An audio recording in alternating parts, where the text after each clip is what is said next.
This is Tom Fox. Welcome to the newest edition in the Compliance Podcast Network. My latest podcast, Compliance and Coronavirus. As the voice of compliance, I wanted to start a podcast which will help bring both clarity and sanity to the field of compliance, the compliance practitioner, and indeed the compliance profession during this worldwide health and healthcare crisis. Taking up a variety of topics as diverse as working from home to sporting events, to the role of the board of directors, to crisis management, to the role of supply chains. We will look at all of these in this podcast. If you have a topic you'd like covered on compliance and coronavirus, please let me know. I'd be happy to do a podcast on it. This week on Innovation and Compliance, I'm running a 5-part sponsored podcast series in conversation with K2 Flynn Intelligence, navigating an increasingly complex sanctions landscape, sponsored by K2 Intelligence Flynn. Check out this 5-part series with Adam Frey and Eric Lorber. Hello, everyone. This is Tom Fox back for another episode. And today I have with me Cindy Flynn. Cindy is one of the founding partners at Hackler Flynn, and she's going to visit with us about some of the legal issues around the reopening of economies literally across the country. So, Cindy, first of all, welcome, and thank you so much for taking the time to visit with me today. Thank you so much for having me today. This is a treat. So could you tell us a little bit about the nature of your practice, Cindy? Yes. So we practice employment law in California, and we are only on the business owner side or the management side. So we do employment defense, protecting and defending business owners. We do everything from advice and counsel all the way through litigation. So Cindy, I was wondering, what are some of the top questions you are getting from your clients now, or perhaps another way to think about it would be, what are some of the 2 or 3 top pieces of advice that you guys are routinely giving out from the firm? One of the biggest things is having employees work from home, right? Having remote staff. And with that, I want to make sure our clients are doing it correctly in California. I know this is a nationwide podcast, but specifically in California, there's a lot of rules and regulations with regards to breaks and lunches. And even if you have your staff working remotely, if they are hourly or non-exempt, you want them to keep track of their breaks still and their lunches. And then in that same token, you want to reimburse them for cell phone and internet, because they are working from home. They are using their home internet and cell phone. And so the business can't take that as a windfall and pass on operating expenses to its employees. So that's one of the big things with regard to remote workers. As we move into the reopening phases, now I'm in Texas, so we're a little bit ahead. We're going to have phase 4 next week. You guys are, I think, in phase 1 or maybe phase 2. What are some of the questions you're getting around the phased reopening? So it's how to keep the employees safe, essentially, right? And so we're encouraging our clients, if they are able to have employees work from home, to continue to do so. They are looking at split shifts. So having one group of employees come in one week and then another group the following week, just to distance themselves. And then we've also been recommending to clients to provide, personal protective equipment for their staff. And in restaurants, we're seeing face masks and face shields and gloves and those types of things to really help stop the spread if someone gets sick. One of the real reasons I wanted to visit with you is I haven't had too many lawyer types, because I've been really fascinated thinking through the potential liability issues. Once again, it's state to state law and workers' comp. And state law, we don't have too many federal laws, I think, that are going to apply. But how are you helping companies think through potential liabilities from all the way from employees through customers to vendors and suppliers or even others? With California, there's a workers' comp presumption that came into effect, and I think other states are starting to maybe follow suit, but the workers' comp presumption says that if someone gets sick, who's an employee of yours, from March 19th through July 5th, it is presumed to have come from work, and that is a workers' comp case, which is crazy.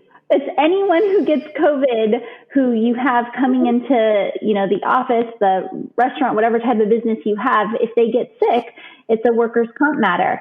And so in order to really handle that COVID-19 liability, we are seeing a lot of restaurants, limit and retail limit the number of customers that can come in at one time.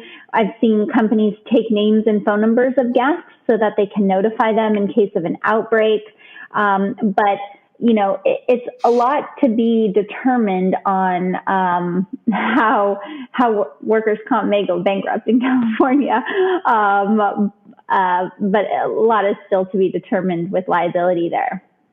So in a prior life, I was a trial lawyer, and I started with workers' comp. And does the law in California provide a follow-on to the insurance companies to cover that as well? Because that would always be an issue in Texas. Not an area we practice. It's not our bread and butter. It's more, we do mostly employment law. But, once a workers' comp case gets filed, oftentimes here we see an employment lawsuit filed 3-6 months later. I don't know if that's been your experience at all in Texas, but that's usually a trigger. And a lot of workers' comp plaintiffs firms do both. So they do a workers' comp side and an employment wage and hour side. Looking forward into maybe Q3 and Q4, do you see any additional either legal liability issues or even just client counseling that you're preparing for, you guys at the firm are thinking through, talking through as we move into hopefully greater reopening of the economy, literally nationwide? We are going to see a huge increase in litigation. And we've had clients. I had a client I was talking to yesterday. They run a solar panel company. An employee quit on Sunday night and got a lawyer by Tuesday, and by Wednesday sent a demand letter to this client. And so I think that, as unemployment increases, if it does continue to increase, then we're going to see more wage and hour litigation lawsuits. We're also seeing a rise in age discrimination lawsuits because one of our, we represent only the best clients at this point, and one of our clients decided, back in March that they were going to have everybody over the age of 60 go home because they wanted to keep them safe. And they did it with the best intentions. And then they didn't realize that they were asking for an age discrimination lawsuit by doing that. You can't discriminate based on age or send certain groups of people home. That brings up a really interesting point that I've been struggling with, which is not that a COVID patient would be a protected class, but they could be disabled. Have you had to think through any issues around disability discrimination, or issues like that? Yes, definitely. And we're seeing clients, have employees who claim either a COVID-related disability or even an ankle-related disability or some other body part where they need special accommodations. And then once that's triggered, you want to engage in the interactive process and make sure you're not discriminating against certain classes of people. So we're definitely seeing that.